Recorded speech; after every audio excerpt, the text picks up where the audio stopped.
সবাই কেমন আছেন আপনারা?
আসসালামু আলাইকুম ma'am.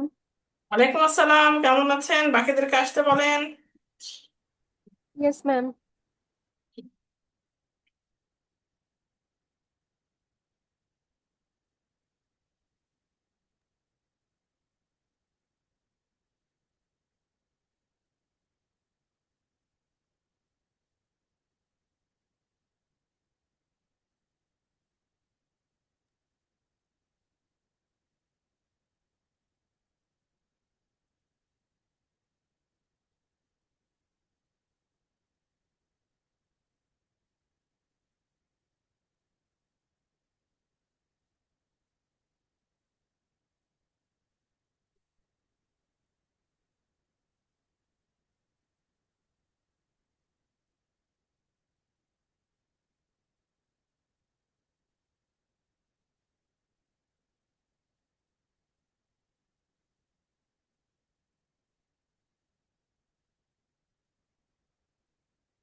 Yes, Tamannaah Ferdousi among us.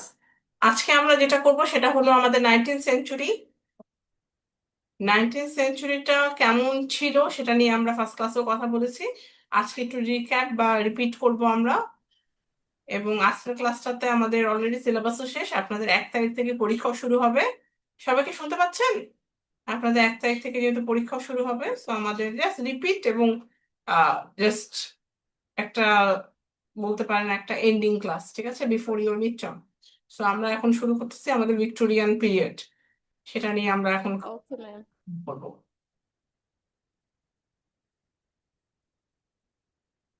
Lovely face wash, relevant común, matakamay. Orange, no? Lovely cream, jalata. Listen, it's amazing. আসসালামু আলাইকুম প্রিয় শিক্ষার্থীবৃন্দ, লেটস সেলেক্ট সবক।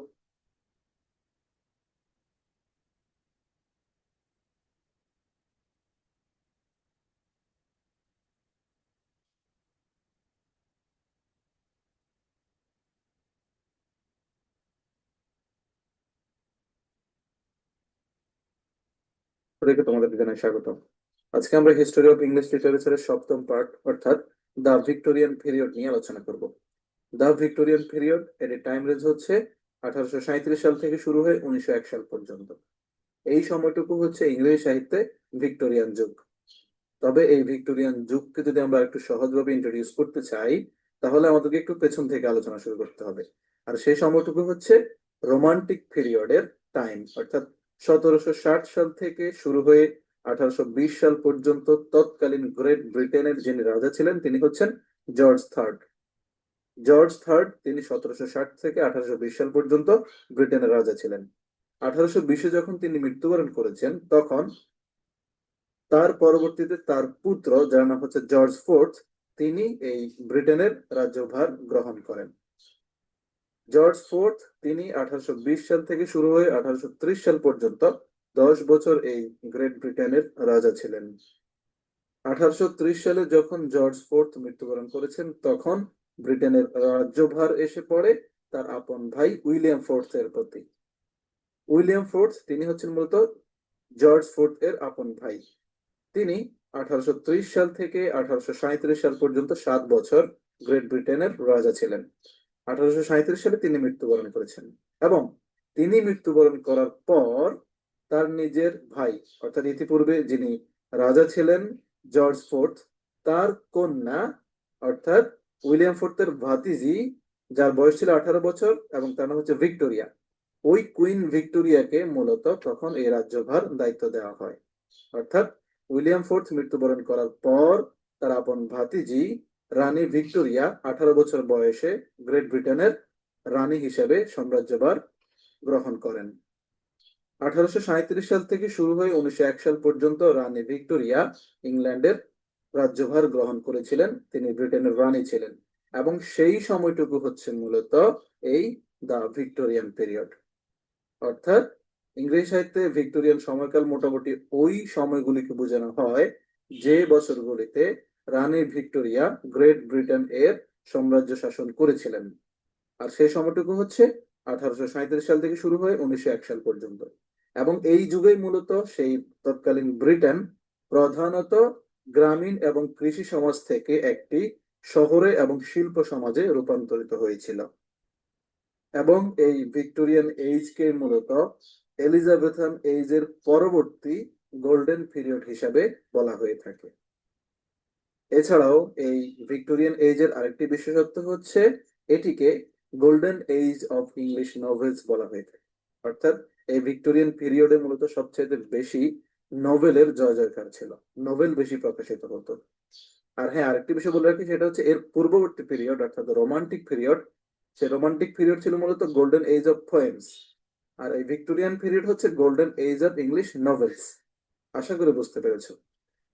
তো গাইস, এখন আমরা দ্য ভিক্টোরিয়ান পিরিয়ডের কিছু হিস্টোরিক্যাল ব্যাকগ্রাউন্ড সম্পর্কে আলোচনা করব, যে ঘটনা প্রবাহ এবং কিছু বৈশিষ্ট্য যেগুলো আমাদের অবশ্যই জানা প্রয়োজন এবং যেগুলো সম্পর্কে আলোচনা হলে আমরা বুঝতে পারবো যে ওই সময়টুকু মূলত দ্য ভিক্টোরিয়ান এজ ছিল।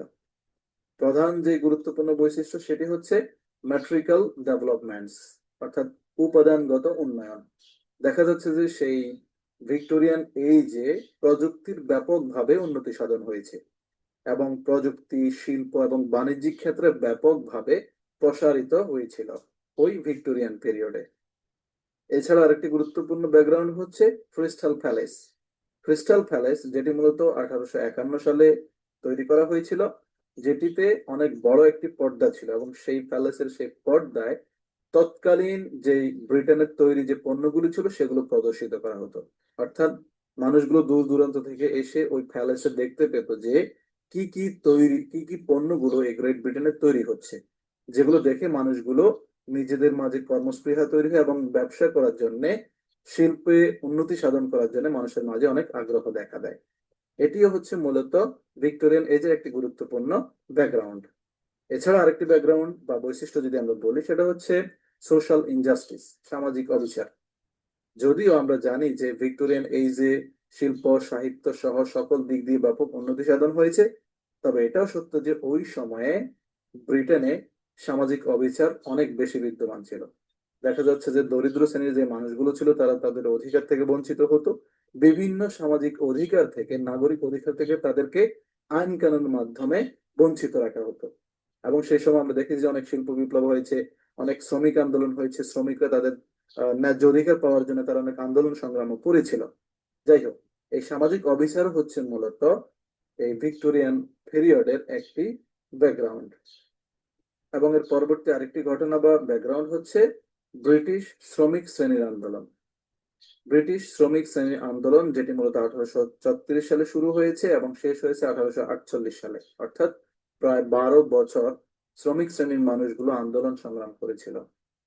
এবং সেই আন্দোলন সংগ্রাম 1838 থেকে 48 পর্যন্ত প্রায় 10 বছর খুব বেশি সক্রিয় ছিল। তাদের দাবি ছিল এই যে তারা তাদের ভোটের অধিকার ফিরে পাবে, তারা তাদের যে নাগরিক অধিকার গুলো রয়েছে, যেগুলো ধনী শ্রেণীর মানুষ এবং হোয়াইট পিপল গুলো পেয়ে থাকে, সেগুলো তারাও যেন পায়, এই সকল উদ্দেশ্যে তারা আন্দোলন সংগ্রাম করেছিল। তো এই ব্রিটিশ শ্রমিক আন্দোলন হচ্ছে মূলত এই ভিক্টোরিয়ান পিরিয়ডের একটি গুরুত্বপূর্ণ ব্যাকগ্রাউন্ড। তো এই সবগুলো হচ্ছে মূলত এই দ্য ভিক্টোরিয়ান এজের কিছু গুরুত্বপূর্ণ ব্যাকগ্রাউন্ড এবং ঘটনা প্রবাহ। তো গাইস, এখন আমরা দ্য ভিক্টোরিয়ান পিরিয়ডের কিছু লিটারেরি ফিচার্স বা ক্যারেক্টারিস্টিক সম্পর্কে আলোচনা করব। তৎকালীন ভিক্টোরিয়ান পিরিয়ডের যে সাহিত্যকর্মগুলো ছিল, সেগুলো কিছু বৈশিষ্ট্য আমরা এখন তুলে ধরার চেষ্টা করব। প্রথমত যেটি, সেটি হচ্ছে সোশ্যাল প্রবলেম নোবেলস। আমরা জানি যে ভিক্টোরিয়ান পিরিয়ডে যে সাহিত্যকর্মগুলো প্রকাশিত হয়েছে সেটার মধ্যে নোবেলস খুব বেশি প্রসিদ্ধি লাভ করেছে, অনেক বেশি নোবেলস প্রকাশিত হতো। এবং তৎকালীন যে নোবেলিস্টরা ছিলেন তারা তাদের নোবেলস গুলোতে তৎকালীন সমাজে যে সমস্যাগুলো ছিল, সোশ্যাল প্রবলেম গুলো ছিল এবং সামাজিক যে অবিচার গুলো ছিল,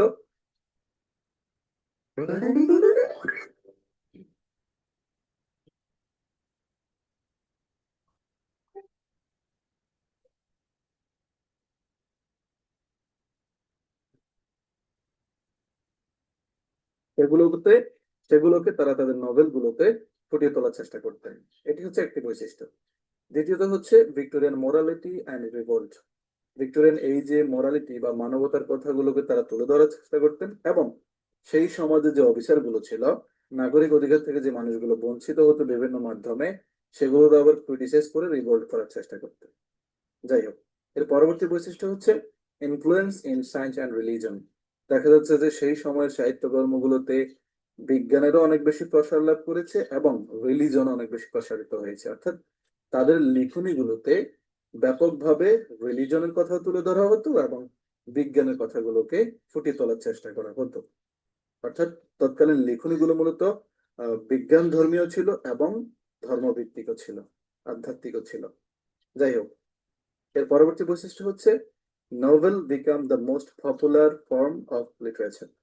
তৎকালীন সাহিত্যে সবচাইতে পপুলার ফর্ম ছিল মূলত নোভেল।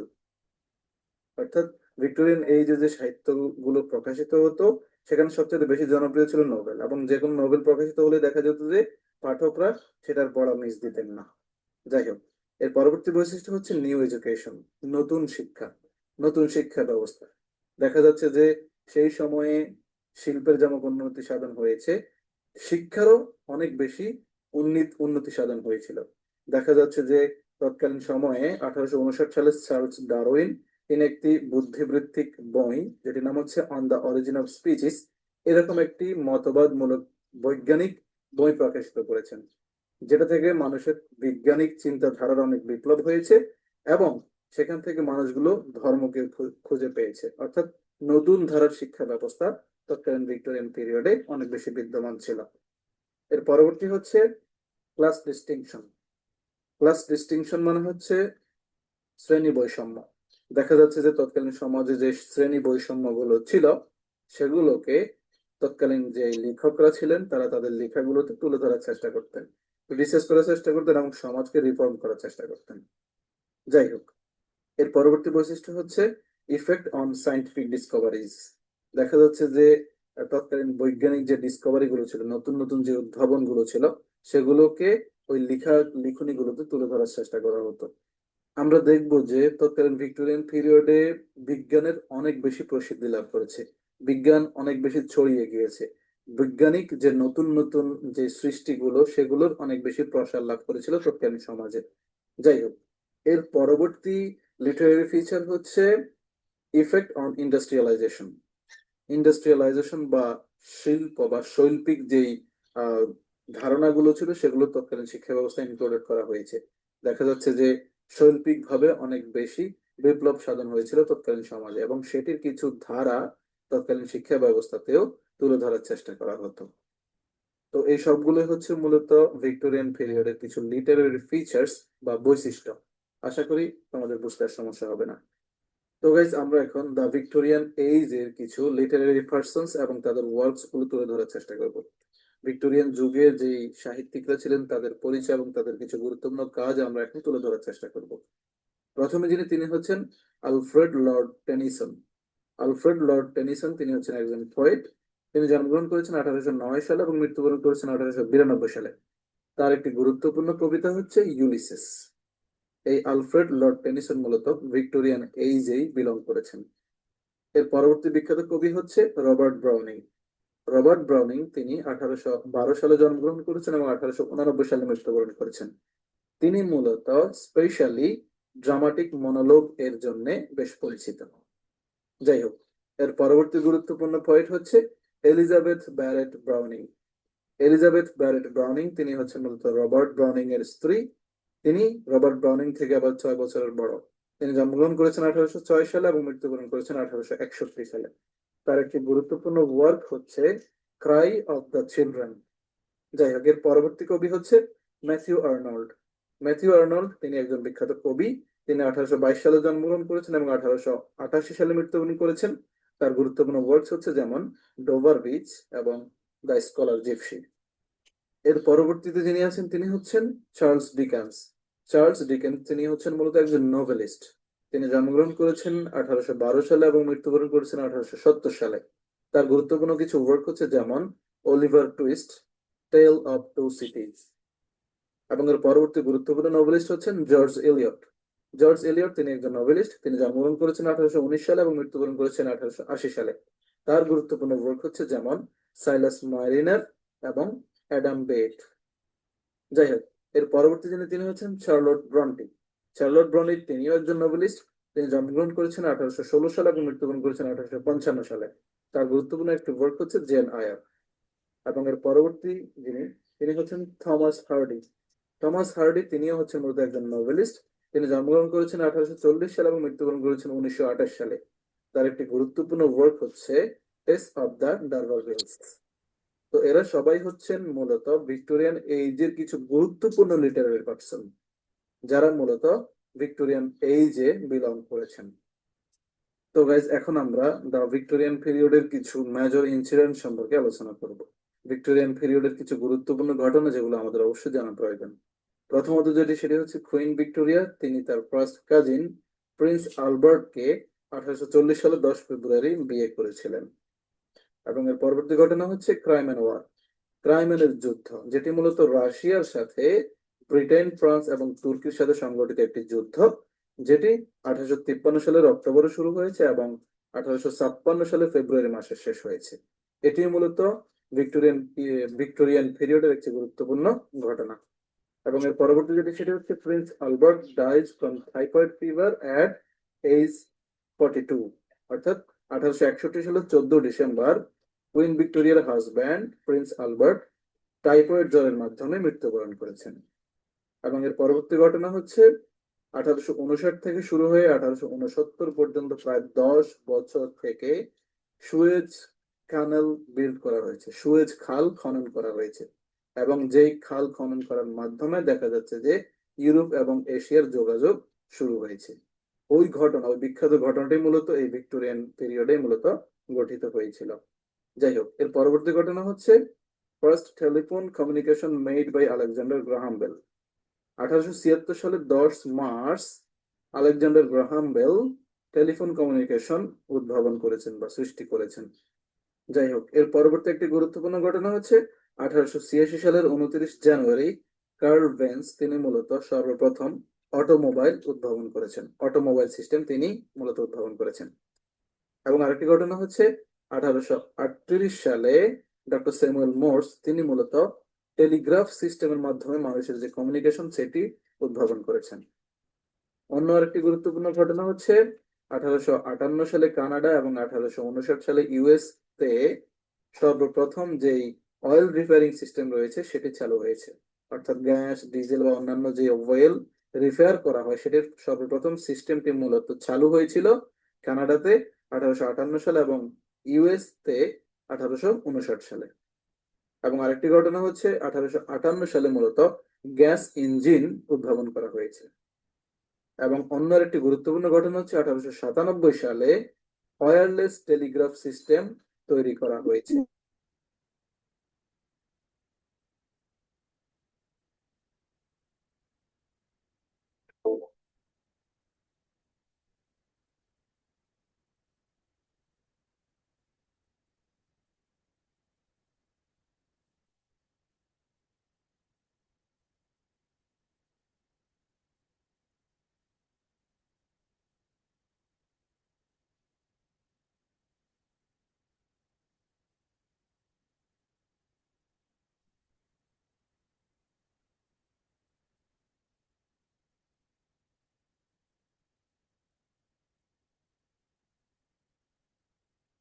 এটা অনেক বড় একটি ঘটনা। তার বিহীন যে টেলিগ্রাফ সিস্টেম সেটি মূলত এই 1897 সালে উদ্ভাবন করা হয়েছে। এছাড়াও একটি গুরুত্বপূর্ণ ঘটনা হচ্ছে 1877 সালে থমাস এডিসন তিনি মূলত ফোনোগ্রাফ, মাইক্রোফোন এবং ইলেকট্রনিক যে লাইট বাল্ব রয়েছে সেটি উদ্ভাবন করেছেন। অর্থাৎ ইলেকট্রনিক লাইট, ফোনোগ্রাফ এবং মাইক্রোফোন সবকিছু মূলত টমাস এডিসন 1877 সালে উদ্ভাবন করেছেন। এবং আরেকটি গুরুত্বপূর্ণ ঘটনা হচ্ছে 1854 সালে যার নাম হচ্ছে জন স্নো তিনি মূলত এটা আবিষ্কার করেছেন যে কলেরা মূলত পানির মাধ্যমে ছড়ায়, বাতাসের মাধ্যমে ছড়ায় না। অর্থাৎ কলেরা যে মানুষের হয় ওটি মূলত বাতাসের মাধ্যমে নয়, পানির মাধ্যমে ছড়ায়। এই ব্যাপারটি মূলত তিনি সর্বপ্রথম 1854 সালে এটা ডিসকভার করেছেন। যাই হোক, আরেকটি গুরুত্বপূর্ণ ঘটনা হচ্ছে 1882 সালের 24 মার্চ বিজ্ঞানীর নাম হচ্ছে রবার্ট কোচ তিনি মূলত টিউবারকুলোসিস রোগ ডিসকভার করেছেন। অর্থাৎ টিউবারকুলোসিস বা যক্ষ্মা রোগের সর্বপ্রথম তিনি মূলত ডিসকভার করেছেন।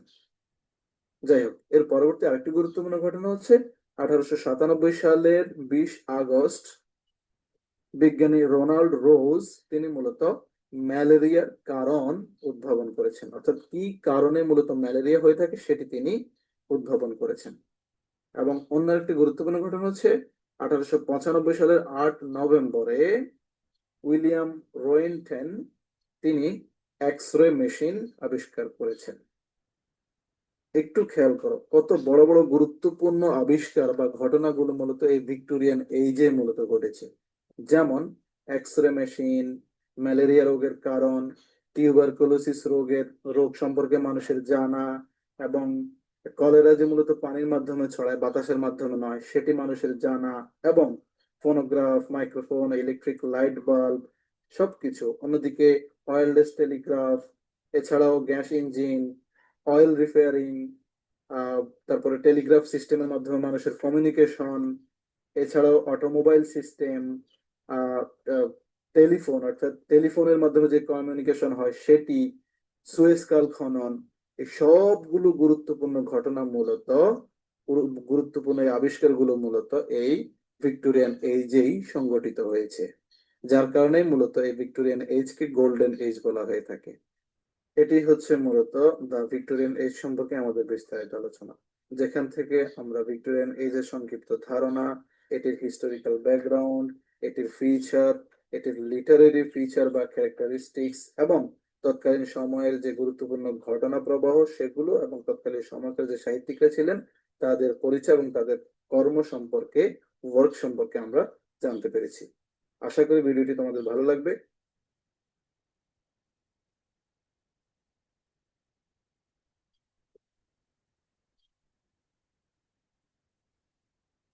আসসালামু আলাইকুম। প্রিয় শিক- আসসালামু আলাইকুম। প্রিয় শিক্ষার্থীবৃন্দ, লেটস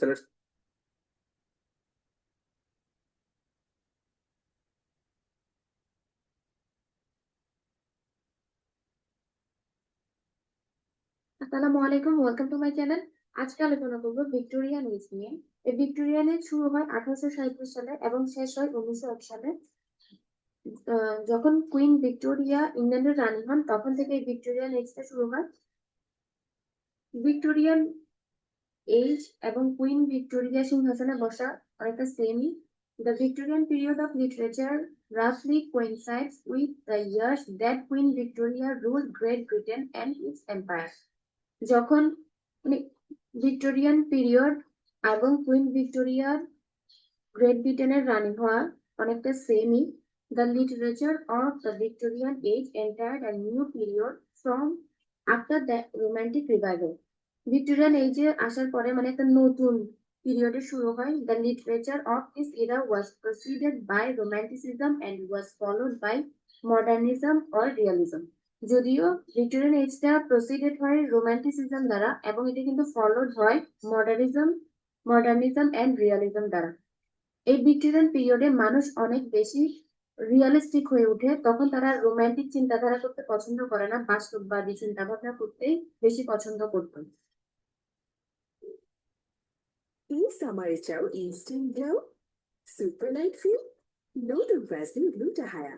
এতে আছে গ্লুটা গ্লো টেকনোলজি ও হাইলোরনিক অ্যাসিড, যা ভিটামিন সি থেকে 10 গুণ বেশি শক্তিশালী। আর তাই এই নন স্টিকি সিরাম লোশন ব্যবহারের প্রথম থেকেই পাবে not just glow, গ্লুটা glow. Assalamu alaikum wa rahmatullahi wa barakatuh.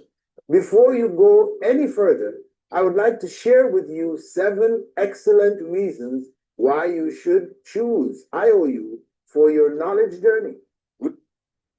অবশ্য তাদের যে পারিপার্শ্বিক অবস্থা, ইন্ডাস্ট্রিয়াল রিভলিউশন এবং সবকিছু কিন্তু তাদেরকে রিয়ালিস্টিক করতে বাধ্য করেছিল। এই ভিক্টোরিয়ান এজের একটা ব্যাকগ্রাউন্ড রয়েছে, historical background. In the year 1837, Queen Victoria ascended the throne of Great Britain and Ireland and succeeded William the Fourth. এখানে কি হয়, কুইন ভিক্টোরিয়া কিভাবে ইংল্যান্ডের রানী হন। জর্জ দ্য থার্ড, রোমান্টিক পিরিয়ডে জর্জ দ্য থার্ড থাকে যে রাজা, এরপরে তার ছেলে আসে জর্জ দ্য ফোর্থ এবং পরবর্তীতে উইলিয়াম দ্য ফোর্থ আসে রাজা হয়ে। উইলিয়াম ফোর্থের পরে তার নিজ মানে কুইন ভিক্টোরিয়ায় ইংল্যান্ডের রানী হন। She served for a period of 64 years till her death in 1901. তিনি 64 বছর রাজত্ব করেন, এরপরে 1901 সালে তার মৃত্যু হয়। And it is one of the longest reigns in the history of England. এটা সবচেয়ে longest reign ছিল। The period was marked by many important social and historical changes that altered the nation in many ways. এই Victorian এজে social এবং historical অনেক বেশি change হয়, যেটা নেশনকে, পুরো জাতিকে অনেকটা চেঞ্জ করে দেয়। The population nearly doubled, the British Empire expanded exponentially, and technological and industrial progress has Britain became the most powerful country in the world. তখন কি হয়, এই ভিক্টোরিয়ান এজে পপুলেশন কিন্তু অনেকটা ডাবল হয়ে যায় আগের তুলনায় এবং ব্রিটিশ এম্পায়ার অনেক বেশি এক্সপেন্ডেড হয়ে যায়। টেকনোলজিক্যাল এবং ইন্ডাস্ট্রিয়াল অনেক ইমপ্রুভ হয় তখন, মানে মোটামুটি সবকিছুরই চেঞ্জ হয়ে যায় এই ভিক্টোরিয়ান পিরিয়ডে। এটা হচ্ছে হিস্ট্রিক্যাল ব্যাকগ্রাউন্ড। এরপর আসি এই ভিক্টোরিয়ান এজের ক্যারেক্টারিস্টিক্স কি ছিল। মানে কিভাবে তারা লিখত এবং কি কি সামাজিক পরিবর্তন হয়েছিল এই ভিক্টোরিয়ান এজে। It was the time of the world's first industrial revolution, political reform and social change. Charles Dickens and Charles Darwin. এই ইন্ডাস্ট্রিয়াল রিভলিউশনের কারণে কিন্তু সোশ্যালি অনেক বেশি চেঞ্জ হয়েছিল, কারণ ইন্ডাস্ট্রিয়াল রিভলিউশনের কারণে দেখা যায় গ্রাম থেকে মানুষ শহরে আসতে শুরু করেছিল। মানুষ ওয়ার্কিং ক্লাস পিপলের যদিও অনেক ইমপ্রুভ হয়েছিল, তাদের আস্তে আস্তে সামাজিক পদমর্যাদা, আর্থিক অবস্থা সবকিছুর পরিবর্তন হচ্ছিল, কিন্তু এরপরও শহরে অনেক বেশি বস্তি তৈরি হতে থাকে, তারপর হচ্ছে তারা অনেক বেশি আনহাইজেনিক লাইফ লিড করতে থাকে, এ সবকিছুই হতে থাকে। এবং এছাড়াও পয়েটরা তখন এই ইন্ডাস্ট্রিয়াল রেভলিউশন এসব কিছু নিয়ে লিখতে শুরু করে এবং নিউজ পেপারও ব্যাপক প্রসার ঘটে। এরপরে পলিটিক্যাল রিফর্ম, পলিটিক্যালি কি রিফর্ম হয়, এই ভিক্টোরিয়ান এজে এসে মানুষ ভোটাধিকার পায়, প্রত্যেকটা মানুষের ভোট দেওয়ার অধিকার আসে। এছাড়াও প্রত্যেকটা মানুষের মতামতের একটা মত দেওয়ার ব্যাপারটা আসে। সোশ্যাল চেঞ্জ, সোশ্যালি কিন্তু অনেক বেশি চেঞ্জ হতে থাকে, ডেমোক্রেসি ডেভেলপ হয় এই ভিক্টোরিয়ান এজে। এছাড়াও 1833 সালে স্লেভদের ফ্রি করে দেওয়া হয়। নিগ্রোদেরকে তখনকার সময়ে একটা বেঁধে রাখা হতো, তাদেরকেও ফ্রি করে দেওয়া হয় এবং ফরেন রিলেশনশিপ গুলো স্ট্রং হতে থাকে ভিক্টোরিয়ান এজে। তখনকার সময়ে গ্রেট রাইটার ছিল Charles Dickens and Charles Darwin. তারা ভিক্টোরিয়ান এজে অনেক বেশি তারাই খুব গ্রেট রাইটার ছিল প্রথম দিকে, ভিক্টোরিয়ান এজে শুরুর দিকে। এছাড়াও railway boom and the first telephone and telegraph, তখনকার সময়ে প্রথম মানে ভিক্টোরিয়ান এজে ফার্স্ট ক্যামেরা, টেলিগ্রাফ এগুলোর আবিষ্কার হয়, এগুলোর ইমপ্রুভমেন্ট হতে থাকে এবং এগুলোর ইমপ্রুভের সাথে সাথে কিন্তু মানুষের জীবনযাত্রার ইমপ্রুভমেন্ট আসতে থাকবে। টেকনোলজি যখন উন্নত হচ্ছে, মানুষের জীবনযাত্রা অবশ্যই উন্নত হতে থাকবে। বাট দ্য ভিক্টোরিয়ান এরা, the 63 years period from 1837-1901 that marked the reign of England's Queen Victoria also saw a demise of rural life as cities rapidly grew and expanded. Long and regimented factory hours and the start of the Crimean War and Jack the Ripper. সবকিছু যেমন একটা ভালো দিক থাকে, ঠিক তেমনি একটি খারাপ দিকটাও থাকে। ভিক্টোরিয়ান এজও ঠিক তেমন ছিল। তখন কুইন ভিক্টোরিয়া কি হচ্ছে, রুরাল লাইফটা অনেকটা বেশি মৃত্যুর মতো একটা অবস্থা হয়েছিল। সিটিসটা রেপিডলি বড় হতে থাকে, কারণ গ্রাম থেকে মানুষ শহরের দিকে আসতে থাকে, এই কারণে সিটিটাও অনেক বেশি বড় হয়ে যাচ্ছিল মনে হচ্ছিল বা expanded. Long and regimented factory আওয়ার্সটাকে, কর্মের যে সময় ছিল ঘন্টাটাকে বাড়িয়ে দেওয়া হয়। The start of the Crimean war, এবং ক্রিমিয়ান ওয়ারও শুরু হয়ে যায় এই ভিক্টোরিয়ান এজে। এটা হচ্ছে সোশ্যাল চেঞ্জ হতে থাকে। এছাড়াও তখন এই ভিক্টোরিয়ান এজে পোয়েট্রির উন্নতির থেকেও নোবেলের বেশি উন্নতি হয়ে থাকে। এতক্ষণ যা আলোচনা করছি সেটা হচ্ছে সামাজিক কি পরিবর্তন এসেছিল, এখন আলোচনা করছি যে লিটারেচারের কি পরিবর্তন আসে। Although poetry and plays were important in Victorian cultural life, the period is known as the Great Age of the Novel. এই ভিক্টোরিয়ান এজটাকে নোবেলের জন্য অনেক বেশি জানা যায়। The serial form of publishing in which installments of a novel were released at regular intervals and encouraged engaged audiences. এই Victorian এজের সময় অনেক বেশি প্রিন্টিং প্রেস, তারপর হচ্ছে নিউজ পেপার, এসব কিছুর উন্নতি হতে থাকে। এসব কিছু উন্নতি হওয়ার কারণে কিন্তু অডিয়েন্স যারা থাকে তারা অনেক বেশি এনকারেজড হয় এবং তারা অনেক বেশি আত্মসচেতন হয়ে ওঠে। Victorian books are also ফেমাসলি long, কিন্তু ভিক্টোরিয়ান এজের যে নোবেল গুলো ছিল সে নোবেল গুলো অনেক বড় ছিল। In part this was because improvements in paper making and printing technology made printing books much cheaper. এটার কারণ হচ্ছে কি, পেপার মেকিং এবং প্রিন্টিং টেকনোলজির অনেক বেশি উন্নতি হওয়ার কারণে বুকের যে প্রিন্টিং, বইয়ের যে প্রিন্ট করা হতো এটা অনেক বেশি সস্তা হয়ে যায়, যার কারণে মানুষ অনেক বড় বড় লম্বা লম্বা নোবেল লিখতে পারতো, যা আগেকার সময়ে সম্ভব হতো না। তখনকার সময়ে অনেক বেশি উন্নতি হয় ড্রামাটিক মনোলগে। এই ড্রামাটিক মনোলগ উন্নতির ক্ষেত্রে রবার্ট ব্রাউনিং অনেক বেশি ভূমিকা পালন করেন। তিনি ফার্স্ট ড্রামাটিক মনোলগের রাইটিং স্টার্ট করেন। Victorian poets also developed a new form called the dramatic monologue, in which a speaker recites the substance of the poem to an audience within the poem itself. Robert Browning's My Last Duchess. Victorian এজের এই যে dramatic মনোলগের উন্নতি হয়, এবং এটার সবচেয়ে বেশি ভূমিকা পালন করে রবার্ট ব্রাউনিং। তার লাস্ট ডাচেস পোয়েমের মধ্যে আমরা দেখতে পাই এই ড্রামাটিক মনোলগের প্রয়োগ। ড্রামাটিক মনোলগের মধ্যে দেখা যায় স্পিকার থাকবে যে পোয়েমটাকে নিজের সবাইকে বলে শোনাবে এমন। আলফ্রেড লর্ড টেনিসন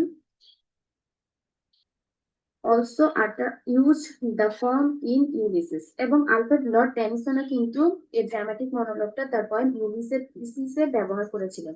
এই আলফ্রেড লর্ড টেনিসন ভিক্টোরিয়ান এজের ফেমাস রাইটার ছিল। তাকে বলা হতো জনগণের মুখ, মাউথ বলা হতো, কারণ তিনি তার লেখনের মধ্য দিয়ে সকলকে এনকারেজ করতো। প্রত্যেকটা মানুষের কথা তিনি তার লেখার মধ্যে দিয়ে তুলে ধরতো। এই ভিক্টোরিয়ান এইজের ফার্স্টের দিক থেকে তিনি তার লেখা শুরু করেন, মানে যখন রোমান্টিক এজে সব পোয়েটের ডেথ হয়ে যায়, ঠিক তখন থেকেই আলফ্রেড লর্ড টেনিসন এবং রবার্ট ব্রাউনিং তাদের লেখাটা স্টার্ট করে।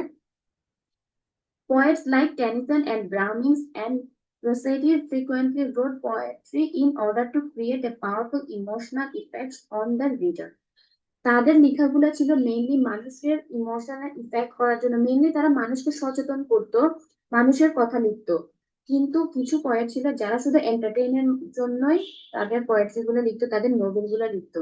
কিন্তু এই পোয়েট গুলো তেমন ছিল না, তাই জন্য আলফ্রেড লর্ড টেনিসনকে বলা হতো জনগণের মাও। আলফ্রেড লর্ড টেনিসন ছাড়াও আরো অনেক পোয়েট ছিল এই ভিক্টোরিয়ান এজে। Alfred Lord Tennyson, Robert Browning, Elizabeth Barrett Browning, Matthew Andrew Arnold, এরা ফেমাস রাইটার ছিল ভিক্টোরিয়ান এজে। এবং কিছু ফিমেল রাইটারও ছিল যারা খুব বেশি ভূমিকা পালন করে। এই ফিমেল রাইটারদের মধ্যে তিনজন সিস্টার ছিল যাদেরকে ব্রন্টি সিস্টার বলা হতো: Charlotte Brontë, Emily Brontë and N Brontë. এই তিনজন সিস্টার্স যদিও অনেক বেশি নোবেল লিখেননি, কিন্তু তারপরে তাদের এক একটি নোবেল অনেক বেশি ফেমাস ছিল, প্রত্যেকের একটা একটা নোবেল অনেক ফেমাস ছিল।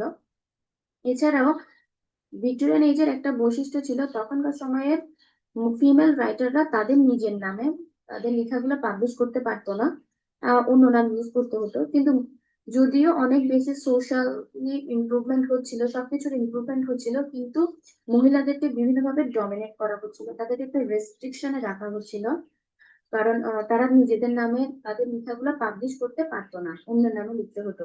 এবং আরেকজন ফিমেল রাইটার ছিল ম্যারি অ্যান ইভান্স, যিনি জর্জ এলিয়ট নামে তার লেখাগুলো প্রকাশ করতেন। এরাই হচ্ছে তখনকার সময়ের ফেমাস রাইটার। এবং এছাড়াও ভিক্টোরিয়ান এজে নোবেলের অনেক বেশি ইমপ্রুভমেন্ট ঘটে, সেফ ওয়ার্ক প্লেস হয়, স্যানিটারি রিফর্ম হয়, ইউনিভার্সাল এডুকেশন এবং কালচারাল রিফর্ম সবকিছুই আমরা এই ভিক্টোরিয়ান এজে দেখতে পাই। এবং এটাই ছিল হিস্ট্রিতে সবচেয়ে বেশি লংগেস্ট রেইন ছিল। আশা করি আপনারা বুঝতে পেরেছেন, যদি কোনো কিছু বাদ পড়ে যায় তার জন্য দুঃখিত। ধন্যবাদ সবাইকে।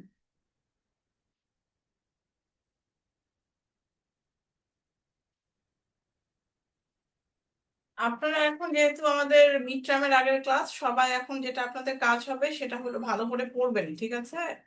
আমাদের সিলেবাসও শেষ, সবকিছুই সুন্দরভাবে হয়ে গেছে। পরীক্ষার ব্যাপারে কোনো কিছু জানেন? কবে পরীক্ষা? মিস, আমাদের কোশ্চেন প্যাটার্নটা কিরকম হবে? ব্রড কোয়েশ্চেন একটা লিখবেন, শর্ট নোট একটা লিখবেন। Okay ma'am. আমাদের তো কালকের ক্লাসটা আজকে নিয়ে নিলাম, ঠিক আছে? জি মিস। হ্যাঁ, আমাদের শনিবারে ক্লাস ছিল, তো আমরা শুক্রবারেই নিয়ে নিলাম। আমি অ্যাটেন্ডেন্সটা আপনাদের নিয়ে নিচ্ছি।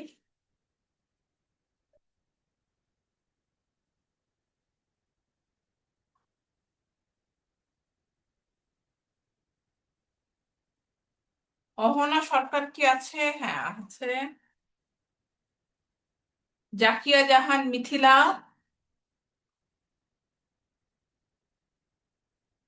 আজকে মিথিলা আসেনি। জান্নাতুল নাইম নাজিয়াত, ইয়েস ম্যাম। কি হাসি ওরে বাবা। আব্দুর রহিম, নাই। জান্নাতুল ফেরদৌস জিতু,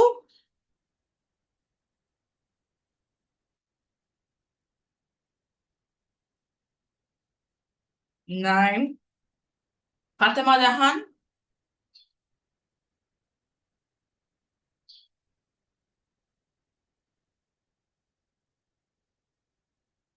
শাকিব, তামান্না ফেরদৌসী আছে, মেহেরুন নেসা,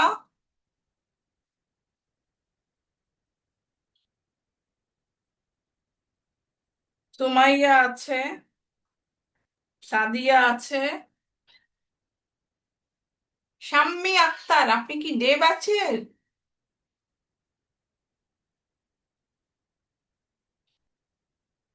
শাম্মী আক্তার,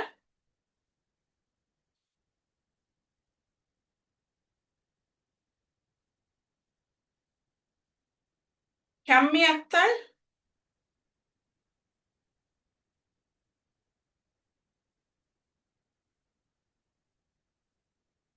আমাদের ক্লাসে এখন তাহলে আছে কয়জন?